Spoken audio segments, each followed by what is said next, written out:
Coming up on today's edition of Locked On Eagles, we continue to recap what a fun game that was on Sunday. Eagles-Titans, a 35-10 win at Lincoln Financial Field. It's stock up, stock down, right here on this Tuesday edition of Locked On Eagles. You are Locked On Eagles, your daily Philadelphia Eagles podcast.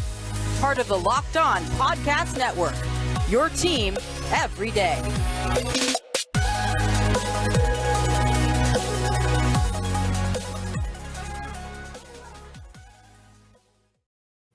We thank you so much for making Locked On Eagles your first listen each and every day. Welcome into a Tuesday edition of the show. I'm Louis DiBiase. He's Gino Camilleri. You can find us Monday through Friday on all podcast platforms and on YouTube as well. As I mentioned before, our intro today is stock up, stock down. But Gino, as sometimes it happens with some of these big wins, today is going to basically be stock up, because there wasn't a lot to hate about that 35-10 win over Tennessee on Sunday.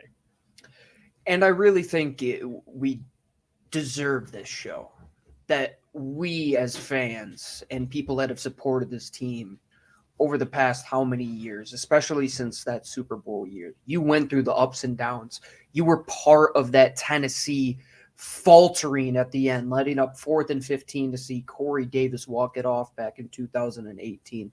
For all of that to come full circle, for a lot of those players that were on that roster to no longer be there, but still some of the core guys that had that fire deep down after that game, plus the AJ revenge game factor, plus Jalen Hurts being the MVP, plus the best coaching performance we've seen all season long from all three phases. We can't be nitpicky right now. The penalties were bad, of course, but everybody performed at a level that we have said this team was capable of all offseason long. What was the ceiling? Yesterday was a glimpse of it, man. And they still left meat on the bone. They still had a lot of penalties, which pushed them back. They could have been the second team in the NFL yesterday to score 50 points. I agree. We said the same thing yesterday. It felt like in that first half, every time they snapped the ball, Tennessee couldn't do anything to stop this offense, but Philadelphia was stopping themselves before Jason Kelce could even get the ball into Jalen Hurts' hands. But nonetheless, they did smoothen that out in the second half, and there was nothing but positives on both sides of the ball. So we'll continue to get into the huge performance from both sides. But, Gino, we have to start off this conversation by talking about QB1, Jalen Hurts. Stock up again. He has not had a stock down game this year, which is incredible. And that performance, I think, catapulted him into the front-runner seat to win MVP this year. 380 yards through the air, 3 passing touchdowns, all of which surpassed 20 air yards. Also a touchdown on the ground. He's got 9 on the year. Overall, now 29 total touchdowns. And, I think over the last month or two, you would probably say Patrick Mahomes was the favorite to win MVP. There's been times where maybe Lamar Jackson was the favorite. There's been times where maybe you could say Josh Allen was the favorite. Even Jalen Hurts, I think Hurts is back in that driver's seat. And here are a few reasons why. And I want to see if you agree with me. I think, number one, he's the quarterback on the NFL's best team. So you got to remember, too, like who picks these awards. It's not always about the pure definition of the most valuable player. It's not always the best quarterback that wins the award. There's storylines to this as well, you got to remember. So he's the quarterback on the best team, right? He's in that second year as a starter, that breakout story. They love that in the NFL. Carson Wentz would have won that if he didn't get hurt in 2017. Patrick Mahomes won that himself. Lamar Jackson. The stories continue in that area. And you look at, compared to Patrick Mahomes, Gino, he's higher in a lot of statistical categories. Second in yards per attempt this year, that's higher than Mahomes. Fifth this year in completion percentage, that's higher than Mahomes. Third in quarterback rating, higher than Mahomes. It's the second fewest interceptions this year, only behind Tom Brady, and the second most 25-plus yard touchdowns over Mahomes. So I don't think it's crazy to say that Jalen should win this thing. I think what you meant to say is it's not crazy that he shouldn't win this thing. Right. I mean, right. He should be, by all intents and purposes, in the consideration, if not the front runner as we speak. Because as you mentioned, Lou, you mentioned one player in particular, Lamar Jackson. If you look at Lamar's MVP season, Jalen Hurts is doing a lot of the same things that Lamar did on the ground with his legs, But what he is doing with his arm is something that Lamar Jackson has just not achieved. Cam Newton didn't do it either in 2015. Michael Vick didn't do it in 2010. Gino, he would be he's on pace right now to have over 4,000 passing yards and over 800 rushing yards. No quarterback has ever done that in league history. And the way he's taking care of the football, too, to counteract the Josh Allens of the world, where I don't think you can even keep Josh Allen in that conversation right now. I think he's a tier below what Jalen Hurts and Patrick Mahomes are, simply because he turns over the football. And even Patrick Mahomes has been susceptible to that. Jalen Hurts, you talk about what an MVP is. He is the person that you win games because of. And then every week that we do this, we have said all but 1 week that he was a player that you won that game because of. And the one time that we didn't, it was a game that you won with Jalen Hurts. It's never a game that you've won in spite of him. Josh Allen, there's been a few games this year where the Bills had to pick up the slack of him turning over the football. Same with Patrick Mahomes turning it over in the red zone. Chiefs defense has to step up on occasion. There has been few and far between times that Jalen Hurts hasn't been the reason that this team won the football game, because they've won one game because of their defense, realistically, the Indianapolis game, and the rest of the time it's been offensive outputs that have just sent you over the edge. I mean, look at Green Bay. Even though the defense played well, Green Bay was able to keep pace with you, and it was your quarterback that put you over the edge. And not only that, Lou, it's the combination he has with the wide receivers. He's only as good as his guys blocking up front, the guys he's throwing the ball to, and he's without one of his top receiving targets right now in Dallas Goedert. So if you look at the rest of the guys that we just talked about, all of those teams are healthy.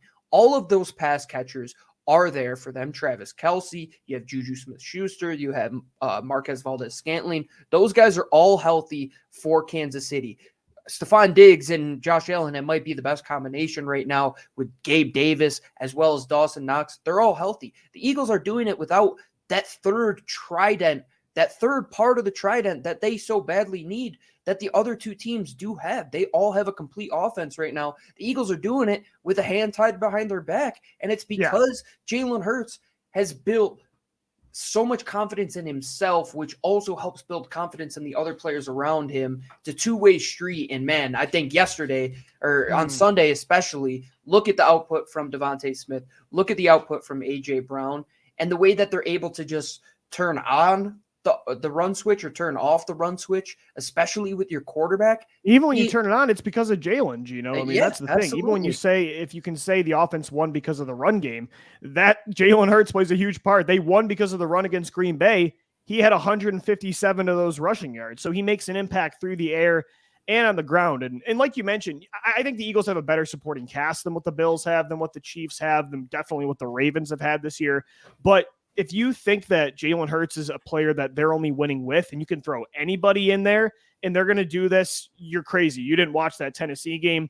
You haven't been watching his impact on this team in both facets of the game on offense. And I think it's even more impressive, Gino, that not only is he maybe the MVP front runner in a season, like that's huge no matter what, when your quarterback is that guy, but to do it in a year where you have Mahomes playing like he is, Josh Allen is, I think, sometimes elevating that team too. His offensive line's not great and they've been banged up. You look at Lamar Jackson and Joe Burrow. There are so many talented young quarterbacks this year that are balling out. For the Eagles to have the quarterback that's the front runner over those guys, I mean, I think it's even more impressive than what Wentz did in 2017, Vic in 2010, Foles in 2013. He's up against the best of them, and you could make the argument he's better than those guys. It's a fun place to be. And if you look at Josh Allen and you look at Pat Mahomes, I think the question would have to be, are they performing at a rate that would be better than what Pat Mahomes won the MVP and what Josh Allen's best season was? Josh isn't going to hit those numbers that he had in his third season. I mean, as simple as that. And he didn't even win the most valuable player. I don't think he's in the conversation, honestly. The rest of the way, it should be really Hurts versus Mahomes. I totally agree. I think Tua took himself out of it as well over with that game against the 49ers when Jimmy G goes out. That's not what can happen. And you now have a test, Lou, that it's going to be a bright stage, 5 games. The last 3 of them are going to be in the NFC East, 2 against the Giants, 1 against the Cowboys. Yeah. Everybody is going to be watching Jalen Hurts. If he goes out there and performs in those 3 games alone, I think he locks it up right there. I would say he's probably 60-40 over Pat Mahomes right now. It'll be a fun shootout the rest of the way, though. That is for sure. He would be the first MVP in Eagles history, right? I mean, Cunningham came up short in 1990. Vic was the runner-up against Brady that year. Wentz would have won, but got hurt, so Brady won again. This time, the Eagles quarterback could be the MVP. I think right now, if the season ended, Jalen Hurts would be your MVP. That is a fun place to be in for the city of brotherly love. It wasn't just Jalen, though, that dominated on Sunday against the Tennessee Titans. It was a complete team effort. Stock up. Coming up next, guys, right here on Locked On Eagles. And today's episode is brought to you by LinkedIn Jobs. These days, every new potential hire can feel like a high-stakes wager for your small business. You want to be 100% certain that you have access to the best qualified candidates available. That's why you have to check out LinkedIn Jobs. LinkedIn Jobs helps you find the right people for your team faster and for free. Head over to LinkedIn.com, then add your job and the purple hashtag hiring frame to your LinkedIn profile to spread the word that you're hiring. Simple tools like screening questioning make it easy to focus on the candidates with just the right skills and experience so you can quickly prioritize who you like to interview and hire. That's why small businesses rate LinkedIn Jobs number 1 in delivering quality hires versus leading competitors. LinkedIn Jobs helps you find the qualified candidates you want to talk to faster. Post your job for free at LinkedIn.com/LockedOnNFL. That's LinkedIn.com/LockedOnNFL to post your job for free. Terms and conditions do apply.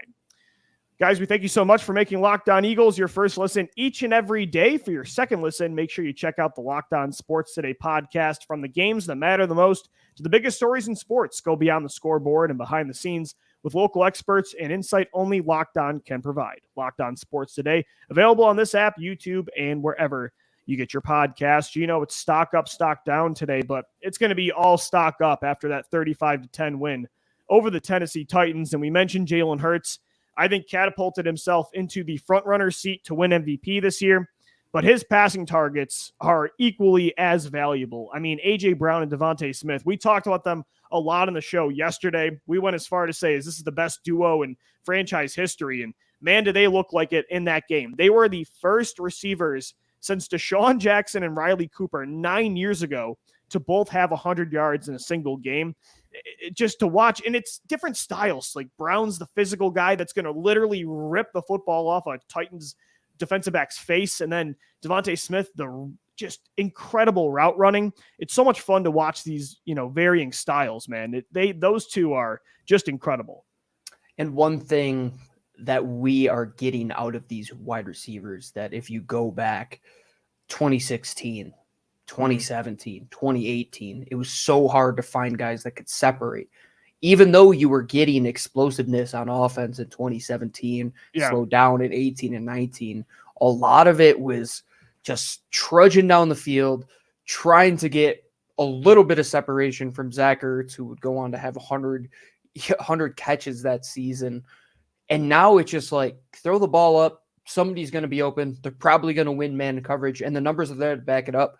Next Gen Stats had all of these guys separating over 3.5 yards per route that they ran. DeVonta Smith was averaging 3.63 yards of separation. Quez Watkins was averaging 4.55 yards of separation. And A.J. Brown was averaging 4.07 yards. Shout out Jack Stoll, averaging 4.46 yards of separation. Yeah. When you're getting that out of your role players, and especially the big guys, the guys that you're going to have to put out there and they're going to have to win the matchups, something that you didn't have for years. I mean, you go back to the Chip Kelly era and he wanted to do this whole scheme beats Jimmy's and Joe's type of thing.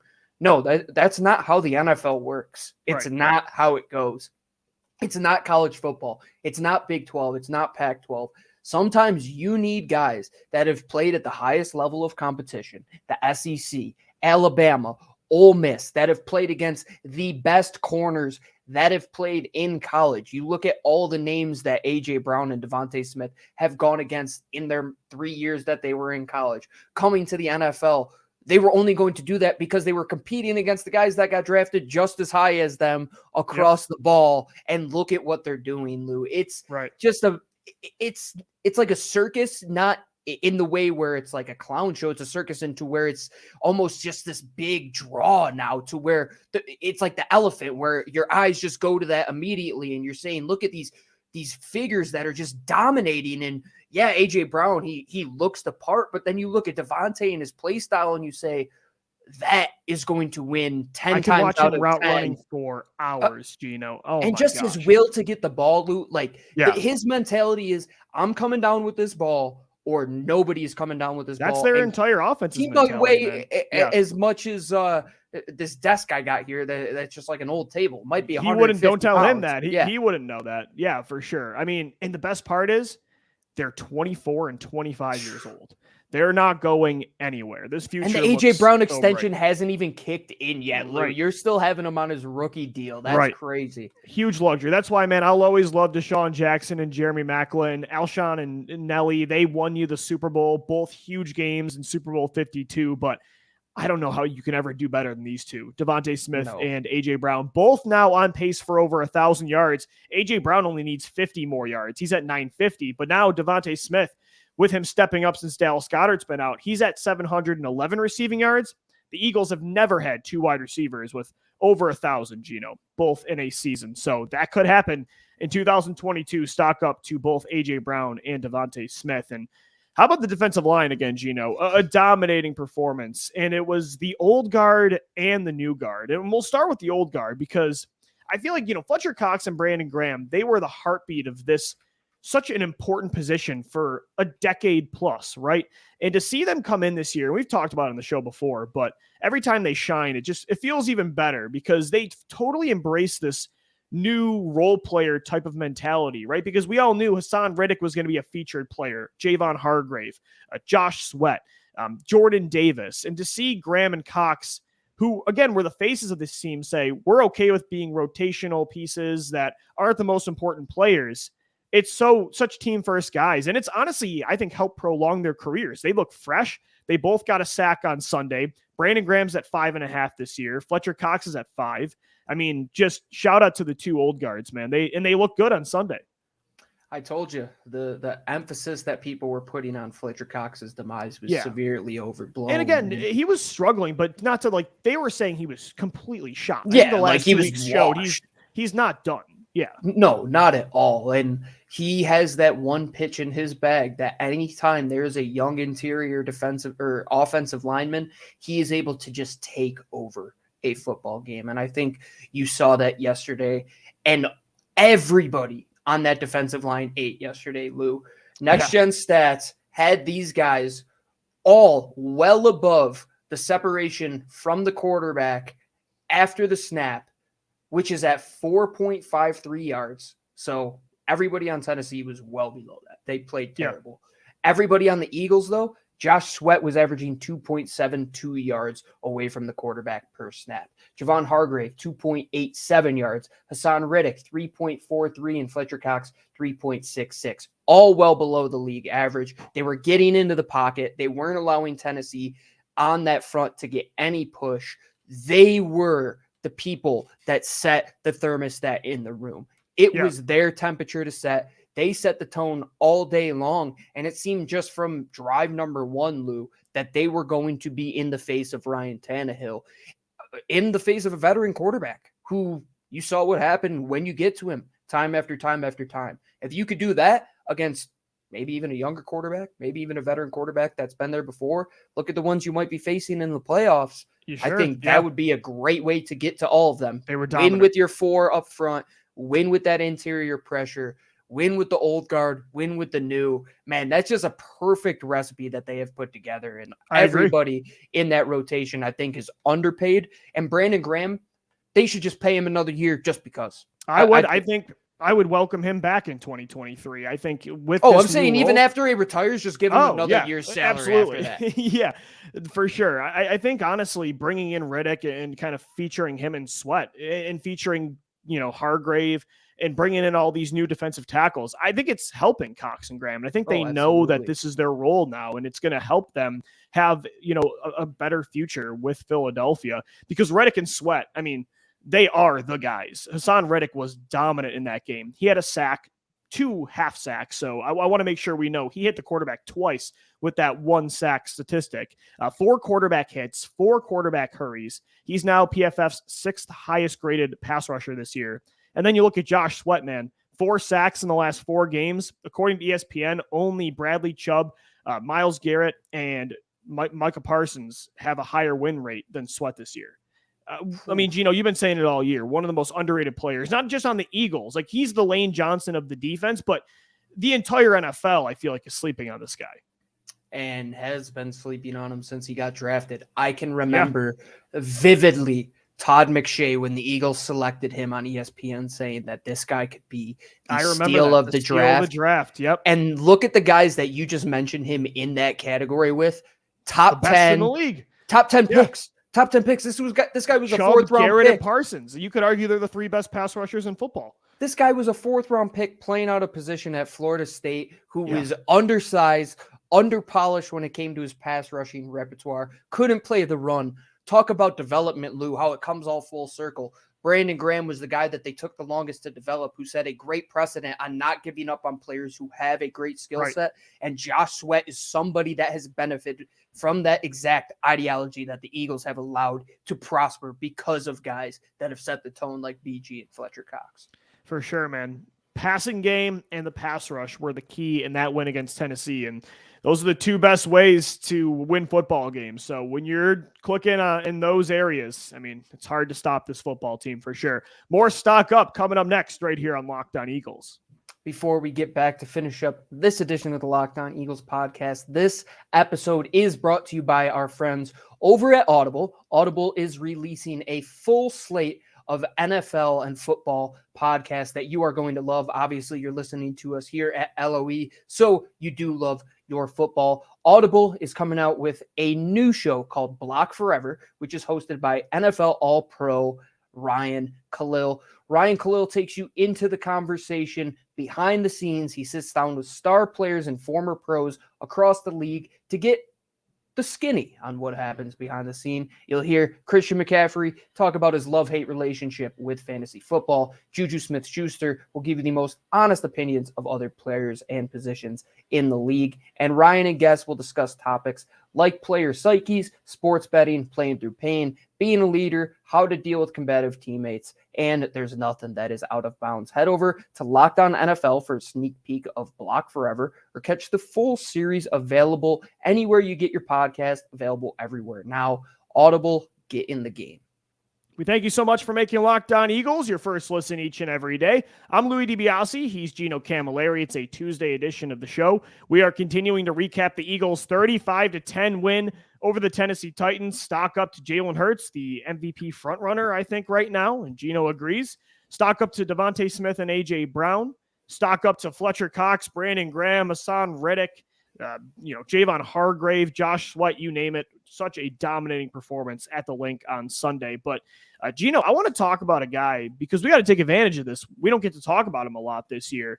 How about stock up to the rookie linebacker Nakobe Dean, who only plays 15 snaps, but he led the team with 6 tackles and a tackle for a loss. He literally brought down Derrick Henry with one arm yesterday as he's getting held. He made a big special teams play as well.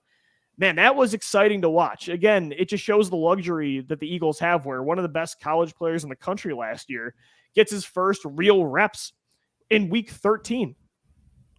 That's when you go into the refrigerator.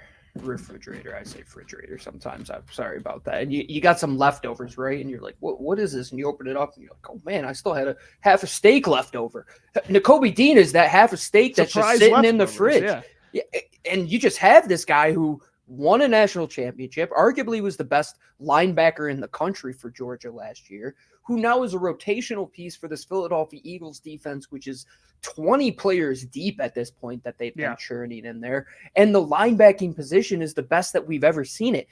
If he's a linebacker on any other team in the Eagles history over the last 20 years, outside of maybe Jeremiah Trotter years, he's starting every day of the week. And he's the best linebacker on your team, probably. Without a doubt. And what you have set yourself up with is a beautiful place, a beautiful position to be in going into this offseason, where Kyzir White is going to be a free agent.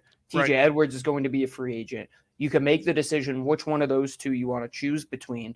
And Nakobe Dean is just going to come in and start right away next year because what he did in that game was so evident that this kid can play.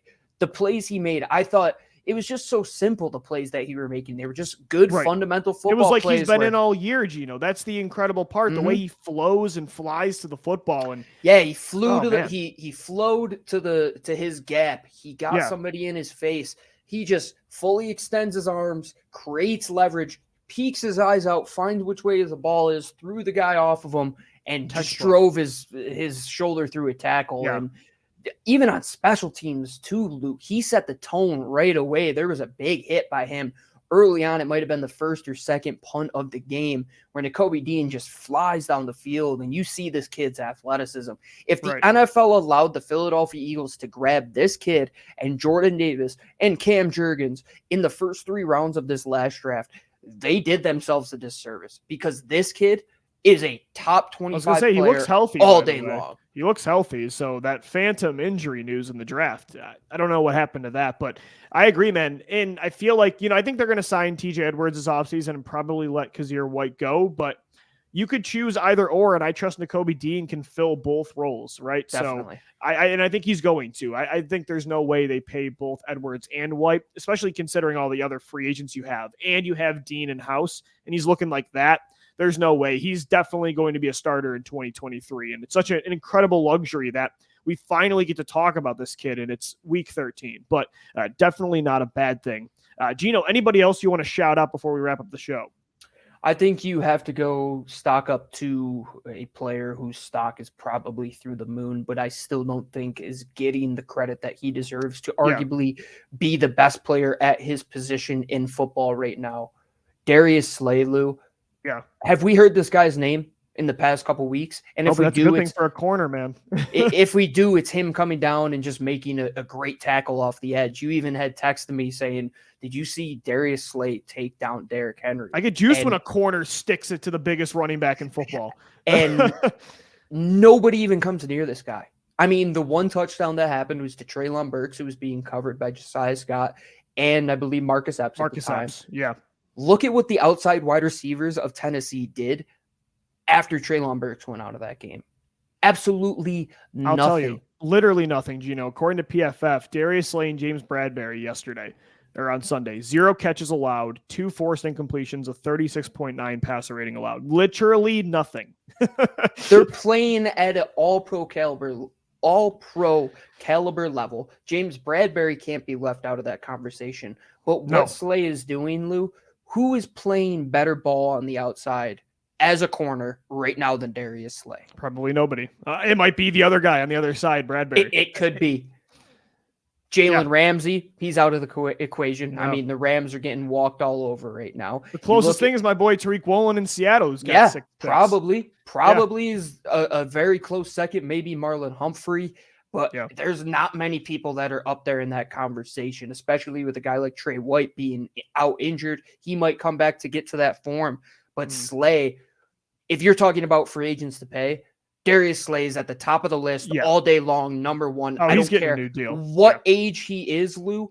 As long as he plays like he's playing right now, he has a spot in my lineup in Philadelphia. Totally agree. No, Darius Slay is not going anywhere. Bradbury, we'll see. He's playing perfect ball. He'll get you a 3rd-round comp pick. He's commanding a pretty big contract extension this year. But I'm trying to really soak this in, Gino, because unlike, we've gone through so much bad at receiver and corner, and we mentioned A.J. Brown's 25, DeVonta Smith's 24. Brown's extension hasn't even gone into play yet, right? But at corner, again, Slay's going to be in his 30s, and Bradbury's a free agent. So I'm really not the next year corner suddenly going to go down the tubes, but I am trying to soak this in of having maybe the 2 best corners on the same team, because me and you personally, as our coherent football selves, we've never seen this. No, so you've never seen it. Trying to soak it in. And that's going to be such an interesting conversation where they have these 2 high picks, and hey, stock up. You might be getting a higher pick tonight if the Saints lose on Monday Night Football. You have be picking 5th. They could be picking 5th. If you turn around and you grab a cornerback and let's say an interior defensive lineman or an edge rusher, Yeah. you replace those guys that you lost anyway. You have 2 high picks. It's a great place to be, but just enjoy this team because we're going to be looking back and you look at that 2017 team and say all those role players that you remembered and how great they were, the LeGarrette Blunts of the world. Right. This team has a chance to upstage that team when it comes to those type of players.